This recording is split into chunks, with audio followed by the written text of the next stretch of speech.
Hello, I'm Adam, And I'm Adrian. and welcome to Cast from the Crypt. They did it. They did it? They did it. They finally made another good Predator movie. Yeah, they did. We're gonna be talking about Prey. It just came out on Hulu. Not only did they finally make a good Predator movie, but they also finally made a good Hulu original. That's the truth. This is a milestone in many regards. This movie. That is the truth. Yeah. Shout out to Hulu.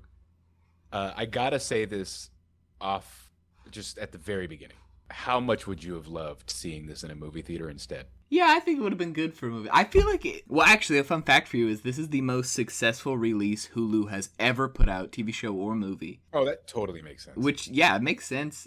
So it definitely would have had, like, the audience to have been a movie release. And it's a Predator movie, too. That's, like, a big blockbuster, very well-known horror franchises. Like, they definitely could have drawn in that crowd. Oh, I think so as well. I mean, so, for example, right, The Predator, which was the very last one, it made money in the box office, and it's also considered one of the worst ones, if not the worst one, in the franchise. So I think this one would have done well. This has attracted hate from every side. Have you seen that? I've only heard good things about it. I don't mean... I think the fans like this movie, but I've seen a lot of people saying, like, either it's cultural appropriation or it's, like, feminist woke stuff. Wow, okay. I didn't get any of that from this movie. Both poles are attacking. Yeah. I see. I discovered that recently because I just have heard good reviews, and rightfully so. I think this is a really fun movie. And it wasn't until yesterday when I was reading that I realized a lot of people on different sides of the aisle dislike this movie for, I don't know, a litany of reasons. I didn't get any of that. I thought this was a really fun movie. I enjoyed it quite a bit. I thought, maybe this would be a movie that would attract that sort of controversy. So I had looked into that a little bit. Not very much, mind you. But it's a very complex issue, and there's a lot to unpack. And I think simply summing it up as either, feminist wokeness or appropriation, I think both of those are kind of simplistic. I think it's a little more complex than that. Because on one hand, sure, maybe it is like white dudes making a movie about Native Americans. But on the other hand, it's also like this is representation that I have not seen in forever, especially in a Predator movie.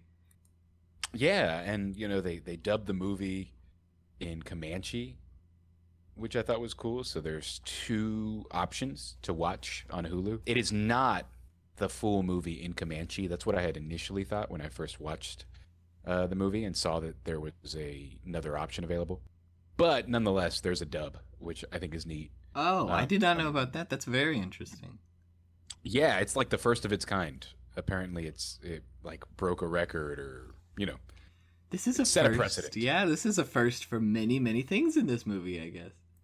Yeah. Also, I mean, it's worth noting that, like, I believe at the very least, Amber Midthunder, who plays our final girl in this movie, Naru, she is of Native American descent. So, I don't know. Cool movie, in my opinion. The Native American characters are, of course, but I believe, I think they did their best. Yeah, looking it up, I couldn't find anyone that wasn't, so... Me neither. That's accurate, at least. So the Predator franchise, as you very well know, is not one of my favorites. People always compare it to Alien, and I think it is nowhere near on par with Alien in any regard. All of the Alien movies versus all of the Predator movies. Predator has a solid first movie, and then everything after that is not really that good. Like I think Predator 2, Predator takes Manhattan, or I guess takes LA. I think that movie's fun, but like it's not a good movie. The Predator speaks. He calls someone a bitch at one point. Yeah, it's so dumb. The Predator's kind of goofy. I have zero faith in this franchise, basically. The last few movies, this is the 5th movie, I believe, not including Alien vs. Predator. Right. But all the other movies, save for the first one, have been just so terrible. And so when this movie came out, I saw, okay, there's a new Predator movie. I had zero faith. I had zero faith going into this movie. And then watching the movie? Well, actually, first I'd heard you and some other people talk about how it was pretty good and pretty interesting. And then watching it, I was like, oh, I'm pleasantly surprised. There's so many scenes in this movie where I was just thinking, this is too good for a Predator movie. Doesn't deserve to be a Predator movie. It needs to be something greater. It's a great movie. You and I totally see eye to eye on this, because I will fight to the death with anybody that believes that Predator is even close to Alien. Alien, most of the movies are good in that franchise. I'll say it. Most are good. Or at least have something redeeming about them. I think, and I'll be honest, I think the first Predator is fine. I don't actually even think it's good. I think it's fine. I think Arnie is really, really fun in it. And Carl Weathers, of course. And that's about it. I think it's a better premise than it is a movie. And then the rest of them are bad. I would go as far to say that they are bad. And you can have some laughs, but not intentionally. This movie, I enjoy. And I'm not going to say it's better than the original, but I enjoyed it more than the original. Maybe I saw Predator way too late in life, but I enjoyed this one more than I enjoyed the original. I've talked about this before, but I saw Predator way too early in life. So there's like a weird sense of, I don't even want to say nostalgia, but kind of like this is a core memory. Is watching 3 dots appear on a guy's head and then his head exploding. Which is cool. Yeah, right? which is cool. I'm willing to recognize that the original Predator it's iconic and it's pretty unique at the time, a pretty fun idea. Like you said, a good premise. But everything after that, unoriginal, terrible version of the exact same story. But this has kind of got an interesting spin on it. It takes place 300 years ago and is following this Comanche girl. Yeah, it's following a Comanche girl. She, again, her name is Naru. And I will say the one thing in this movie that like I didn't love, but I suppose it's realistic, is she is a woman, and her fellow tribe members, including her brother, are very quick to remind her of that. And so they don't want her to go out on hunts. They want her to stay at home and work on being a healer. But she is very, very interested in hunting. And I suppose her brother is more supportive than the rest of them.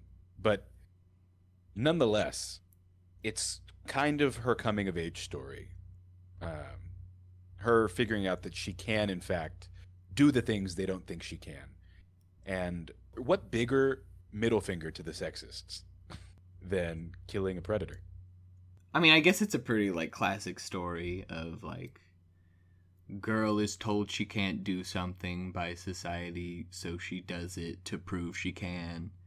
Like that's a very classic story, you know. It's a common theme, but I don't think it is for a second kind of like too much. I really don't think they're beating you over the head with it. I think like this is a simple, you know, pretty acceptable premise. I think it's overdone. Yeah, it's overdone, but like I think it's, you know, this is agree. a good premise. It's trying. Yeah. I would not say this movie has, you know, I think the stuff that said this movie has an agenda is stupid. Yeah, that's dumb. I think that's stupid, and I think that if that's how you watch movies, stop. Yeah, yeah. Never watch a movie again because you're annoying. Yeah. I also don't think this movie is like deep, you know, like no, not at all. It is dude. Definitely an action movie, and that's fun. It's fun. When was there a Native American action movie? Like I've never seen that. Right. Or exactly, you know, not one where they're the main characters too, or the Native American main character. This is, you know, kind of or where unique. they're fighting an alien. Yeah, that's really unique. Yeah, and the thing I like the most about this movie is that it's so simple, right? It's really not some insane choice. They just took the formula of putting a bunch of commandos with machine guns in the forest versus the predator and made it, you know, bows and arrows and stone weapons against the predator. And the stakes are higher. It's far more interesting to watch. I really enjoyed it, and it's not something that is mind blowing or incredibly. They're not reinventing the wheel here, right? But it makes for a really entertaining movie, and I certainly don't think this is like movie of the year or anything like that, but it's way better than I expected because, like you, I don't put any faith in this franchise. Yeah, this movie on the surface isn't revolutionary. Like, it is just an action movie, but it's more unique than I initially thought it would be, and that I gave it credit for. It times in at an hour and 40 minutes, which, like, for this sort of movie, for an action movie like this, is perfect. It really doesn't lull, and it definitely is action-packed the entire time, even before we see the Predator. There's a lot, and I mean a lot, of animals, CGI animals in this movie. And I don't know how you felt about this, but I thought they, like, for the quantity of CGI in this movie, I thought that it was pretty good. Oh, I thought it was kind of fugly. You did? Not all of it. Not all of it. I thought the rattlesnake and the rat in the beginning were ugly. I thought the bear looked pretty good later on. There was an elk at the beginning, too, that, like, they sort of obscure in the trees in a way that makes it look, like, really good. The elk didn't look bad. I think the close-up of the rattlesnake was too much for me. Yeah. I mean, I also am giving it credit for, like, okay, well, they have there really is so much CGI in this movie. Was. And I'd put the CGI animals on par with Gordy in Nope. That's true, but we see much more of them. Yeah, we see so much. I couldn't find the budget for this movie, but yeah, no, it's hard to find. That's one thing about this movie that, like, I was like, man, they're really showing a lot of animals, like, showing a lot of action even before the Predator. The Predator franchise doesn't deserve this movie. Like, they really haven't earned it. Yeah, frankly, they didn't deserve Dan Trachtenberg. He's the director here, and I don't know if you've seen 10 Cloverfield Lane. I have not, but I've heard such good things about it. My brother seen it, said he was really good. It's great. It's genius. It was written by a few people, but one of the main writers was Damien Chazelle, who wrote, like, Whiplash, and it's just got a magical writing team, a really, really great cast. John Goodman's in it. Anyway, but this is the guy that made that movie, and so, of course, it was going to be a hit. Yeah. You know? They got the talent for it. I read a few articles about how him and the writers, too, were trying to... I think he co-wrote this, actually, with Patrick Asen. And they were both trying to make it as culturally accurate as possible and had, like, a lot of consultants to get that down. Now, to the historicity, to the cultural accuracy of this movie, I, of course, cannot speak to that. So, that's kind of not my forte. But no, me neither. But fun action movie, too. Like, if at the very least, you can look at it like that. I did look it up. The one thing I don't think is accurate in this movie, I don't know where the movie is supposed to take place, but it was filmed in Alberta, Canada. There's a group of French trappers we meet in the movie, too, so that, to me, also implied that it was in Canada. But I don't believe the Comanche people were ever in Canada. Ooh. But that's the one thing. The Great Plains, which do go all the way up into, like, Alberta, Minnesota, Wyoming. But once again... There were no Comanche up there? I think they were a largely southern North American thing, but... Interesting. But, even if that's... maybe that's not true, but if it is, that's a nitpick. That's another thing, okay? Now that we're talking about Canada. I had to look up where it was filmed because of how beautiful the cinematography is in this movie. There's so many really good landscape shots. And anytime they showed one, that's when I was thinking, I can't believe this is a Predator movie. Predator doesn't deserve this movie. This is too good for a Predator movie. No, yeah, it's very pretty. The cinematographer here is Jeff Cutter. I had not recognized that name at all, but then he is also the guy that did the cinematography for 10 Cloverfield Lane. So he's at least worked with this director before. As well as the cinematography, the choreography is really good in this movie. Leagues ahead of anything you would see in the original Predator movie. And I know, we do have the bias of time. It's 2022. A Sure. lot more is possible. But I was impressed with a lot of the choreography. I don't know if all the actors did it themselves, but they seemed to be in the movie. I was really impressed. It was, once again, couldn't believe it was a Predator movie. No, me neither, and I couldn't believe it was a Hulu original. Yeah, right? And that's why like, personally I thought there was a lot of CGI with the animals. I knew what I was watching. I think that if you came in this thinking that it was going to have a movie theater budget, you are just sadly mistaken. That's not happening at Hulu. It's starting to happen at Netflix, but it's not happening at Hulu. Um, Not yet, at least, right? This could very well pave the way for some big work at Hulu. I think people are going to see how successful this was and how successful it continues to be, because that is the plus side, right, of having something on a streaming service. It's not going to go away. It doesn't close. So a lot of people are going to see this, and I'm anticipating some positive attention for Hulu. Though, let me be frank, I don't love this, and I kind of mentioned this in our last episode. I don't love this trend.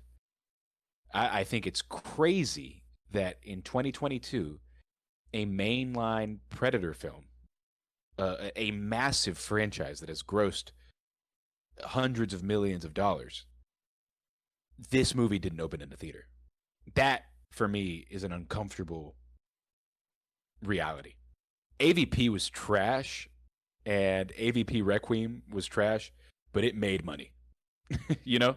Like, people go see these movies. It's sad to think that, like, okay, this is going to hurt movie theaters. I don't want movie theaters to go the way of the drive-through theater, but God, me neither. I'm glad to see this movie succeed, though. And I'm also just glad to have Netflix originals having competition. I know they're losing a lot of money now, but Yeah, and I'm glad Netflix is tanking, to be honest with you. I'm perfectly okay with it. And I think that for a long time they had a stranglehold on television, or I guess I should say, on TV series. But now with all the competitors entering the ring, it's getting good. The race is good, and I'm just glad this went to Hulu. So, as we said before, this movie follows Naru. She's a young Comanche woman. She's primarily trained to be a healer, but she shows great interest in being a hunter, just like her brother. I know how his name is spelled, but I don't remember how to pronounce it. Do you? I think it's Tabe, but maybe I'm Tabe? wrong. Yeah. Okay. She looks up to her brother Tabe. He's a great hunter. He provides for his village, and she has the adorable dog in this movie Oh.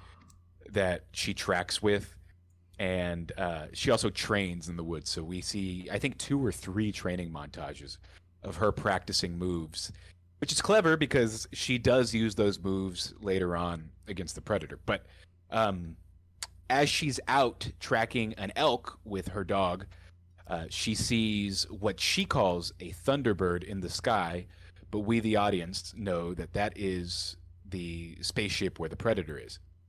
And she believes that this is a sign, because apparently the way she describes it to her brother Tabe and the way that they talk about it is, when you see the thunderbird, you know that it's time to go on your journey as a hunter. They have a specific name for it that I don't remember off the top of my head, but therein lies the premise of the movie, right? She now has to complete this grand journey. In fact, it's hunting specific, I believe, and I think it goes into our title, that the way her brother describes it is the great hunt that makes you the prey. And very much so, she does become the prey in this movie because she's going up against the predator. That's the hook there. Yeah. Right. They have to kill not just like a deer or something, though. It seems that they have to kill something dangerous. Yeah. Initially, they go after a mountain lion. It doesn't quite work, and she doesn't get to kill the mountain lion. One of their friends does. One of the friends gets like destroyed by this mountain lion. Okay, and can we really quick? Yeah. We need to talk about the mountain lion scene. Yes. It's a mountain lion hunt that they film like it's a monster scene. Like there is a monster attacking them. Do mountain lions really do that? No, of course not. And nor are they this big ever. Okay, that's what I thought. That's way too big to be a mountain lion. That's what I was saying. I don't buy it. It's because the bigger an animal is, the scarier it is to us. But an animal does not need to be big to be really dangerous. Like, most mountain lions don't weigh as much as people, but most mountain lions will ruin you if you encounter an angry one. Yeah, because this one was acting rabid. I feel like they would just run away for the most part. Yeah. It was unless like they have a baby nearby.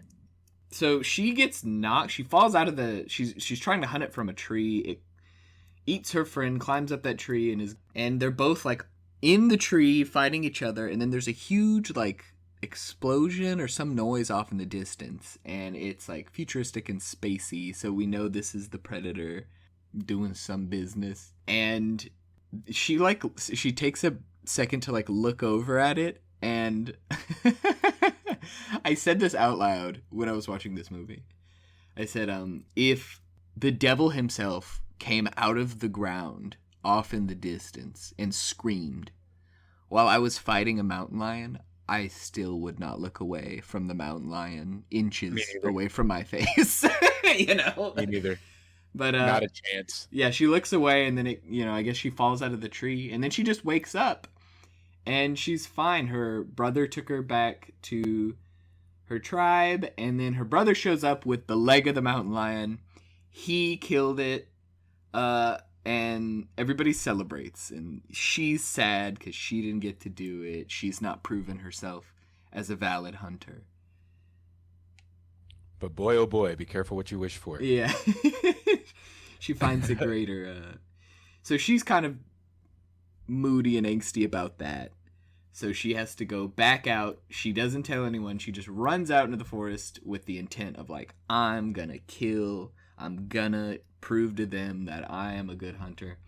And the first thing she does is, and this is wildly unrealistic, but once again, this is an action movie. It is a Predator movie, and I do not care. She ties her tomahawk that she's been using to a piece of rope, and then for the rest of the movie, she has these cool, like, scorpion tomahawks. Like, Scorpion with his chain, get over here thing. She has that, but as a tomahawk, and it's fantastic. I loved it. Yeah, it's pretty sick. Also, it should be noted, she makes the rope by herself. Yeah, I don't know how strong that would be. Yeah, using like, I think it's, just like strips from a tree. Yeah, like fiber from a plant. I don't know if that would actually be strong enough to do what she did with it, but hey, like you said, I don't care. It's cool. Makes for a cool movie. Like later on when she's using it to get out of the mud pit, oh my god. Like there's no way it would support her weight. Yeah, I don't know about all that. But hey. Once again, I don't care. Yeah. So we forgot to mention that before they actually kill the mountain lion, they find, I don't know if you would call it tracks or a trail or whatever, but they find what are the remains of a rattlesnake that has been skinned, and by that rattlesnake, they see massive tracks from what the others think is a bear or a cougar, and she thinks, Amber Midthunder's character, thinks is something far bigger. And it never quite sits with her right that they're not actually investigating the thing. Well, they do this fantastic thing that I personally really liked. I thought it was clever, where her dog brings her a stick, and she uses it to measure the footprint. She like holds the stick up to the footprint and then breaks Yes. it off so she can tangibly hold how long the foot is and show the audience directly like this is how big the foot is. Predator feet kind of look like alligator feet to me. They do. I thought the same thing. They look like alligator feet, and they sure as hell don't look like bear tracks. No, they wrote her off so quickly, but Yeah, but whatever. well, she's out trying to find what it is because she knows it's big and Right. dangerous. And she's of course trying to make up for the mountain lion hunt. Yeah. So while she's out and about, this is while we get some pretty great traveling shots. You know, these are the nice landscape shots. Well, she comes upon a ridge overlooking a stream, and there's a huge bear. And I think the bear notices her first, actually, and her dog starts barking at it. So now she's got to fight a bear. And again, I don't really know if they do this in the wild, if they go as far to chase you around for several yards. But it's cool because, first of all, this dog is die hard for her. The dog lures the bear away and buys her time so she can, I think she restrings her bow, right? Yeah, she goes to shoot the bear as it's charging her, and her bow, the string of her bow falls apart. Now she Right. can't even shoot at it. This is when the dog starts to lure the bear away, and there's a pretty great shot of the bear doing its awkward bear gallop in the background as the dog approaches. For a moment, you think maybe the dog got, but no, you do see the bear is right on his trail, and thus begins the struggle with the bear. Important to note, there's a pretty gnarly scene right before the bear attack and the bear struggle. And it's another great landscape shot, too. She's in that field, and there's all those skinned bison. Yeah, and I thought And- this was an interesting. It was good. It was maybe on the nose, but I liked it. It depends on who you are. She comes across a field in which I would say hundreds of bison are just skinned and left for dead. And it's an emotional moment. You know, she clearly reveres the animal. She puts a flower on one of them. I couldn't tell you what she was doing specifically, but she's clearly hurt by it. And she leaves. Now, before she leaves, we do see a cigar, and she picks it up and makes note of it. So we know this is not the work of the predator. I Well, think you're led to believe it is at first, but then you learn that I immediately knew it was fur trappers. I didn't see. I wasn't sure what the cigar was. I didn't know what she was holding. But yeah, I was like, oh wow, yeah, untold destruction. I guess the predator came and ruined these bison's lives. But later on, we do get a scene of the predator coming across the bison, and he picks up the flower she left, and it also looks at the cigar and is like kind of confused. So we do know it's not the predator, and then later on, we are introduced to some French fur trappers, and they are. Maybe this is slightly offensive to these men, and I'm sorry, but they are the most disgusting Frenchmen I have ever seen. Yeah, they're gross. They You can did a good see job. the stink lines. Yeah, like the flies comically kind of just buzzing around their head. Yeah, and there's just like animal skins they're everywhere. gross. They're gross, and there's a ton of them too. Briefly, back to the bear. I love this scene, even though it is a CG mess. Eventually, Amber Midthunder Naru, I should call her by her character's name. She's able to kind of hide in this. I think it's like a bone pile. No, it's a beaver dam. Oh, is that what it is? Yeah. Okay, it's a beaver dam. And she's in the beaver dam, hiding herself from the bear, and he's slowly but surely making his way in, breaking through the wood to get to her. And then all of a sudden, this bear gets like this blank stare, and you see the predators behind him. Actually, it's pretty clever. You don't see the predator until the very end, because he's using his invisibility cloak. But he pulls the bear by his hind legs and just starts to beat him up. And I love the end of this scene. He just knocks the bear out, like with an uppercut. Like he and the bear wrestle in the river, and he knocks him out with an uppercut. I also said this while watching the movie. I think in a more realistic version of the movie, the bear demolishes the predator, and then the movie continues with the bear as the main antagonist. I would like. I mean, the bear was giving him a good fight. It's a pretty fun struggle to watch. Um, I don't know if I love the fact that you. I understand why they do it, but I wish I would have seen more of the predator sooner. I think they used the invisibility cloak far too liberally. I'd like to actually see the creature a little more, but that's honestly a nitpick. There's a fantastic shot where you think the bear finally killed the predator. He like bites into him, and you see his neon blood is on his teeth, and the predator's fallen into the water. But that's when the predator stands back up, slashes the bear's gut, picks him up, and while he's in his invisibility cloak, blood drips down on him, and you can see the outline of the creature for the first time.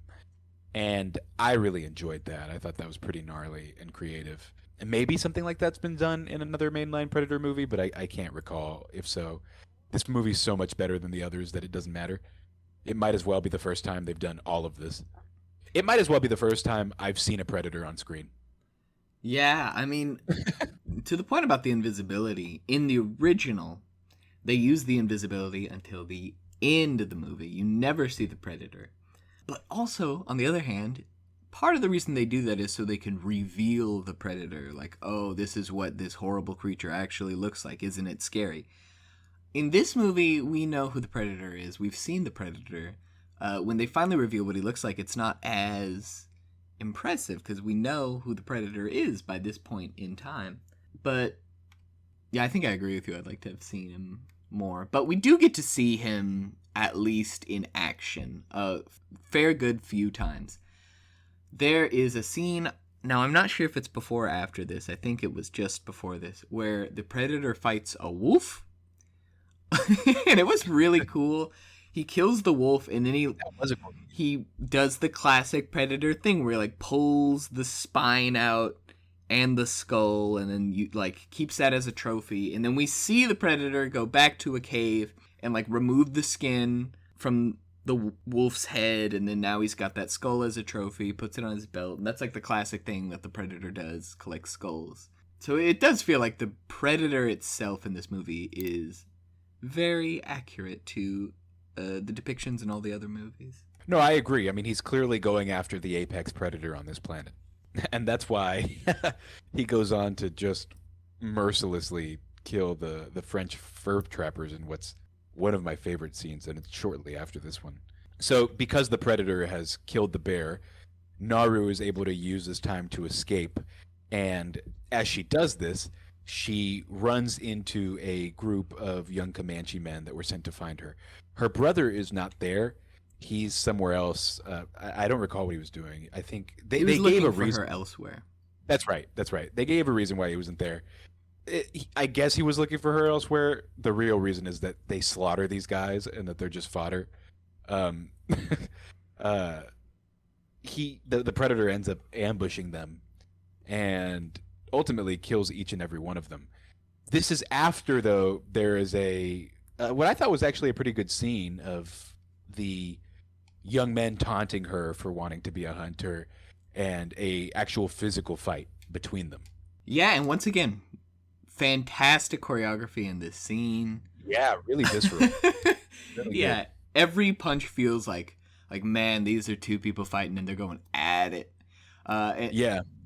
And the only reason, like, it looks like this fight could have gone on for like 30 minutes, but the only reason it ends so quickly is because the guys play dirty, and she's fighting this one main guy, and then eventually one of his goons comes in and hits her in the face. How'd you feel about the use of the handheld camera shots?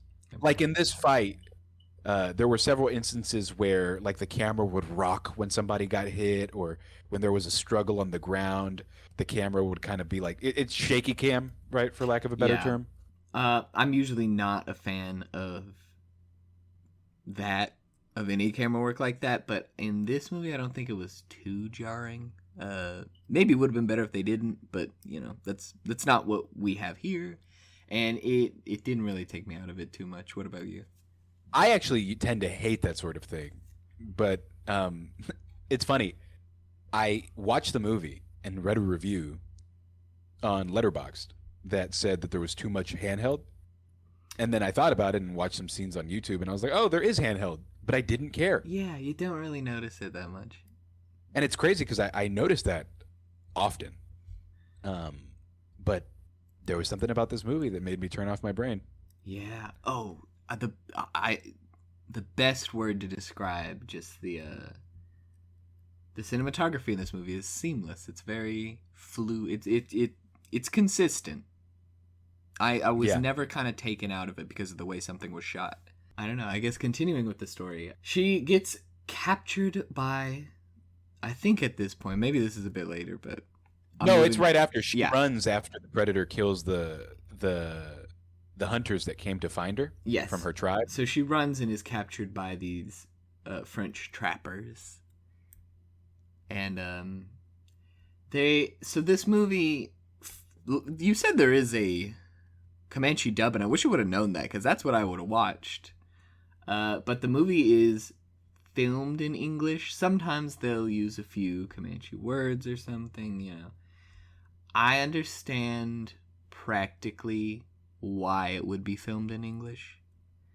And I do like that it's French trappers, because this kind of...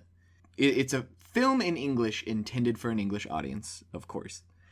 So if the European colonizers that show up, if they're French, then we still get that sense of like they're foreign and we don't really understand them. And the language barrier is still there, at least. And they never have any subtitles. They never give you a hint of what the French people are saying. So unless you speak French, you're just to figure out whatever their motives are based on their actions. And you know, I kind of like that. Yeah, I think because that works nicely. For me, it felt like what she must have seen. Yes. And what so many Native Americans must have seen. Yeah. You know, just not knowing. Actually, you hit the nail on the head. Not knowing what they're saying and only being able to tell what they're going to do based on what they're doing physically. Yeah. And the first time we're introduced to these trappers, other than when a couple of them smack her in the head and kidnap her, she wakes up in a cage in the middle of their camp. And like I said, they're all like gross. There's pelts everywhere. And it is like suddenly, oh, now there are trappers, and now they're clearly malicious, but we don't know what the reason is. And I think we do learn that they are also aware of the predator, and they are trying to find a way to kill it as well. Right. Yeah. So I guess they do this is kind of weird. It's a little, you know, but once again, the language barrier thing is, I understand the practicality. One of the Frenchmen says like, oh, I actually speak your language, I think. And we get one guy that communicates with her, and they say, you're going to help us because we've kidnapped your brother. And they whip out her brother and they cut him in the chest just because they're like being a really violent. There is a sense of like they're really violent. Like there's this main big French guy with a beard that's like yelling all the time, is like trying to hit her with a stick when she wakes up. Like it's just really malicious. Yeah, he's the one smoking. He's smoking cigars. He looks like he's smelly. He's beating people with sticks. Then he cuts her brother. And then the scene after this, they're both tied to a tree. And now it's like, okay, they are being used as bait for the predator. And the Frenchmen have this, you know, some plan. But once again, we don't really know what it is. We don't really know what they're thinking, what their motives are. But we just see our two protagonists tied to a tree, and the predator is coming. And it's, you know, that sense of like, cue the Jaws music. Now, for me at this point, I did not fear a thing because I knew that these are our protagonists. Now, to be fair, I'm wrong. They do kill her brother later on. But I knew that Naru was never going to actually be in any danger. This is her ceremonial hunt. This is her journey. Yeah. The ensuing scene is fantastic. Oh, A it's so good. plus action movie action. It's a few Frenchmen with guns, and they're waiting behind a bush, basically, to kill the predator when he walks up to the bait.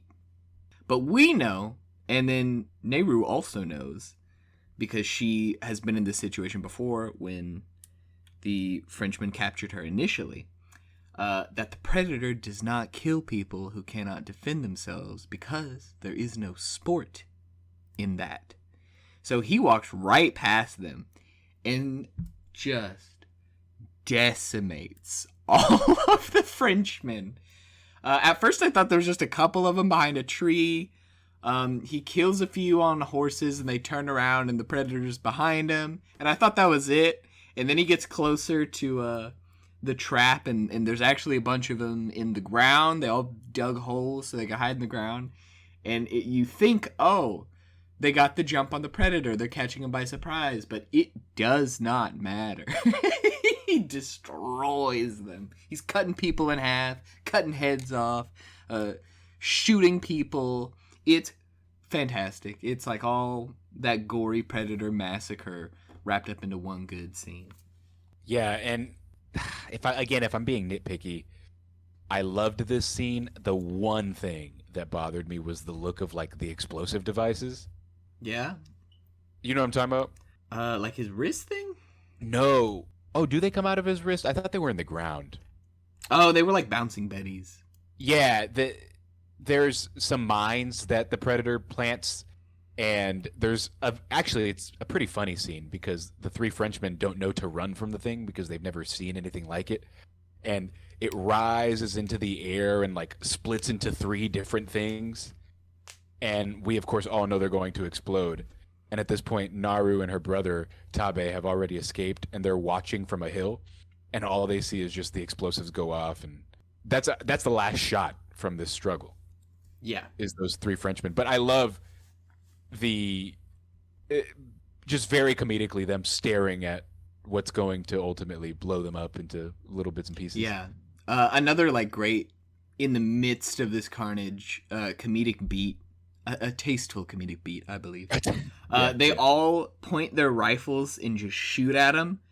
And he has like this shield, and they just bounce right off the shield. And then they all look at each other, and then they all start reloading their rifles, but they're crappy 17 whatever rifles. So it takes them like 5 minutes to reload, and he kills them all in that time. But after this scene, they escape. Nehru is running off back to the French camp to save her dog, which, hell yeah, get that dog back, save that dog. And her brother said that he's going to go find some horses. So they're split up now, and Nehru's back at the French camp, and she has to kind of stealthily sneak past the surviving Frenchmen. They run off, and she thinks she's alone. As she's untying her dog, you hear the click of a gun being cocked, and she turns around, and it's that guy who speaks Comanche/English. And he's missing a leg, and he says, "Help me, and I'll show you how to use this gun." I didn't trust him for a second.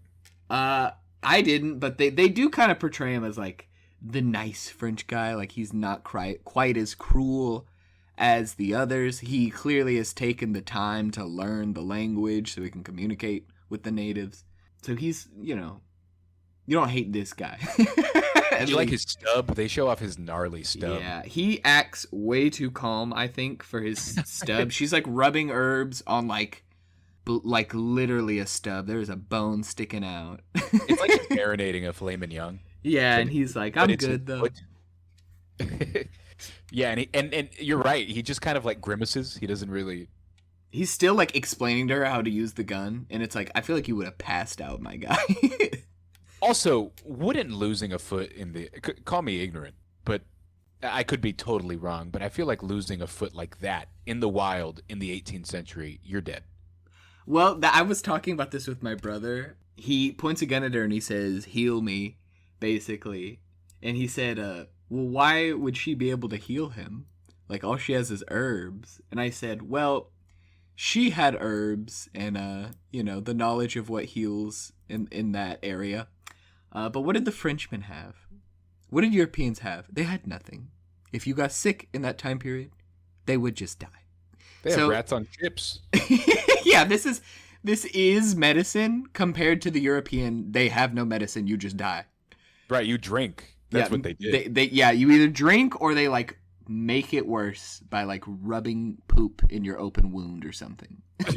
Yeah, they did the stupid like eels no, excuse me, leeches. Leeches suck the bad blood out.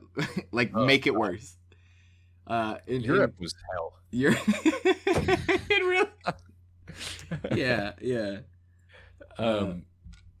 But they throughout the film they have this orange flower that she uses, and she uses it a few times, and they establish that it causes your blood to clot quicker, so it stops bleeding, but it also makes you really cold, and it makes your like body temperature drop. I don't know what this magic flower is. I don't think it's real. But she gives it to the French guy, and immediately upon putting it in his mouth, he says, "I'm really cold." Like, as if that happened instantaneously, which, once again, I don't believe, but, action movie, whatever. Yeah, show me this flower. Yeah.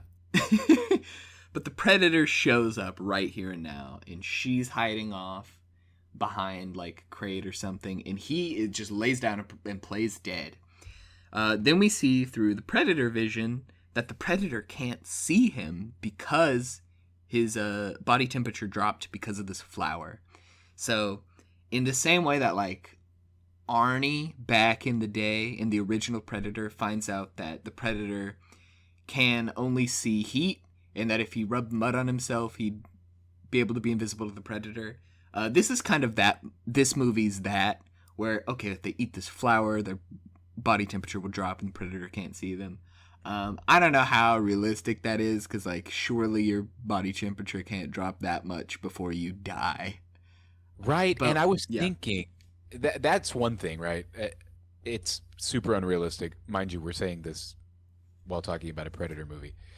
But also, there's that bog that she was in, where she was covered in mud, and I just felt like it was a missed opportunity to have another mud reveal there. So it's kind of like your through line from the original movie, but I guess they really wanted to be original.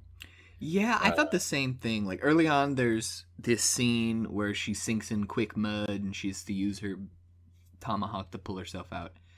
And I thought, oh, well, she's going to pull herself out, the Predator's going to show up, and he won't be able to see her. But that doesn't happen. And so I thought, immediately, I was like, okay, well, if that's not what happened, then what is the purpose of this scene? Later, we find out it's so she can set a trap later for the Predator. And Chekhov's bog. Yeah, Chekhov's bog basically is what it is. But yeah, it's a lot weaker. It could have been really easy for the Predator to just like show up, see her, and leave. Like 1 minute, a 1 minute cameo of the Predator in that scene. But once again, that's kind of a nitpick. Don't really have a problem with it. And while I think the mud probably would have been better, and it is definitely simpler, I do applaud them continuing to try to be original. So yeah, I'm into that too. I just thought about it and was like, okay, well, I get it though. I love the way they bring back this bog though. I thought it was really, really fun. Yeah, I did too. So the Predator is in this camp trying to figure out where she is, and he accidentally steps on that guy's nub. So he screams in pain, and the Predator kills him right then and there. Like an SNL sketch. Yeah. And the Predator, it was like a brutal kill, too. He, like, smashes his head into goo. But now she's alone with the Predator. She has her gun, but she can't seem to get it to work. It's looking really dire. And then Brother comes in as an ex machina and hits the Predator in the head with I think just like a tomahawk or something. And he's on a horse and he's there to save his sister. And now it's brother and sister versus Predator. He doesn't last long in this scene, Tabe. He comes in and he hits him in the head, right? And knocks off his mask? Yes, and so this is where we get, for the first time, the full face reveal of the Predator, which is classic. I was into it. I liked it. Now, I'm sorry, this is kind of a digression, but how did you feel about the Predator's kind of gear in this movie? Like, this mask is different than the one we see in the Arnie version. Yeah, to me it looked like, So I think naturally, right, the Predator's technology in this movie is a little more, or I guess I should say, a little less advanced because it is hundreds of years, right? And so I think their technology also had to progress. For me, I thought maybe what he was wearing on his head was like a modified skull of another creature. That's what it was giving me, but I could be wrong. Um, what does remain the same is the laser sight that's on it. Yeah, yeah. I did kind of like this take on the Predator being different as well. Yeah, it's like this weird bone mask he has. He does have that laser sight. Of course, he has to be like futuristic space alien technology, or else he wouldn't have a spaceship to get to Earth. But the continuity of the Predator timeline is very well respected in this movie.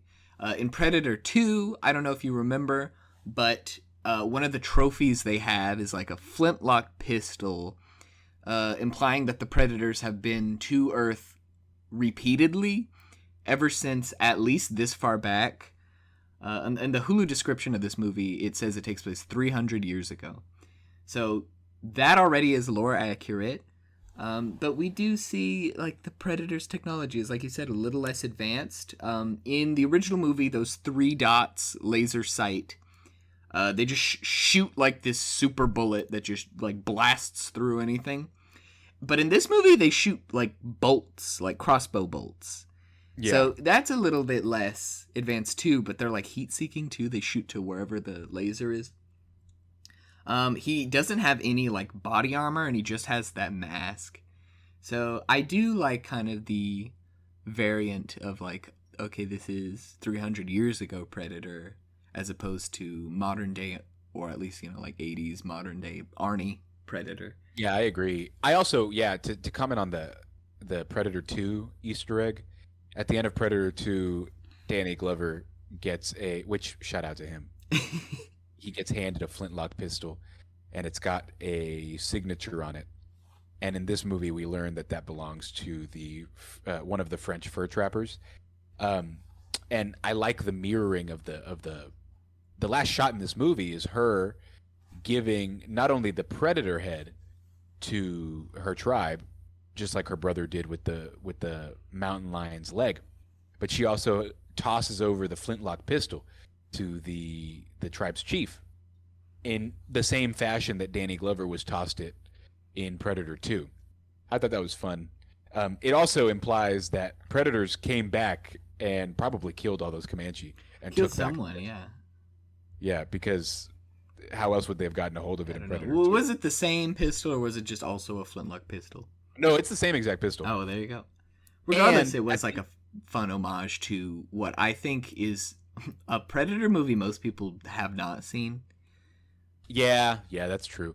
But I also got to say, I think that is 100% what they were doing, because in the credits, which are done cave painting style, and they tell the story of the movie, right before the credits end, they go a little further past the events of the movie and show the ship coming back. Oh, I didn't. Well, I should have. I didn't watch that post-credit scene. Damn, I should have.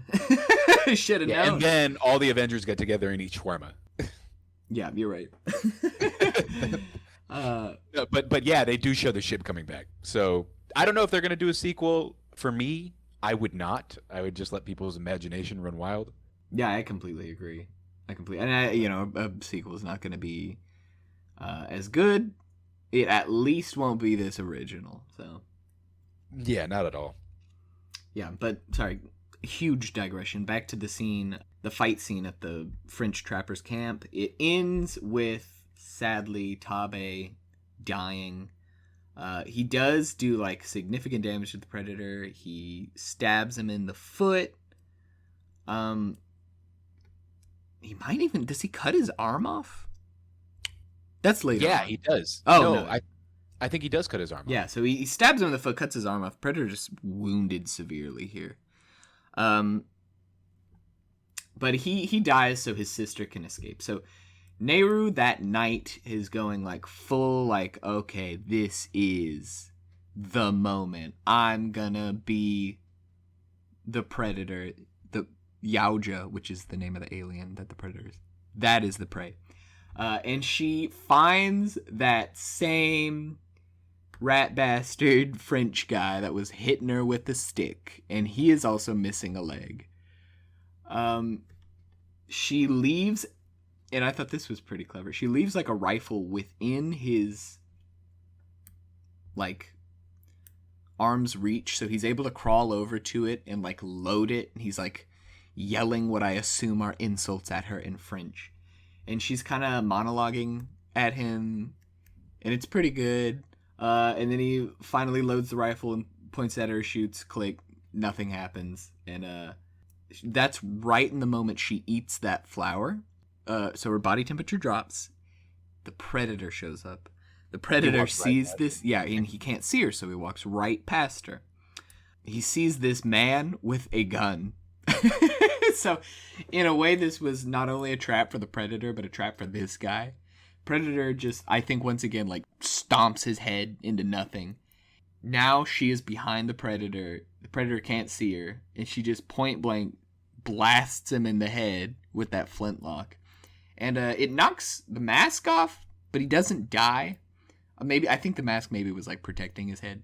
But she grabs the mask and runs away, and she clearly has some sort of plan that I thought was a fun reveal. I did too. She, of course, lures him into the bog that we were discussing previously. And she has finally learned, because she's seen the heat-seeking projectile mask that he has. She's seen it in action enough times to have learned how it works. They even make sure to show you specifically in a scene that she watches and notices the way that it functions, because they're trying to set it up for this very scene. But she lures the predator into the bog, and she's already set up the mask as a trap. She's kind of tucked it away in some brush, facing the very spot where she once was in, where she was, nearly hopelessly stuck and drowning in mud. Now, for me, I'm still a little unclear on how the mask was working. Is it that it would shoot and find the nearest hot object around it, or, hot body? No, I think it was wherever the lasers point is where these bolts are kind of like directed to. Does that make sense? Oh, yeah, duh. So the predator's chasing her. Chekhov's bog. He gets caught in the bog.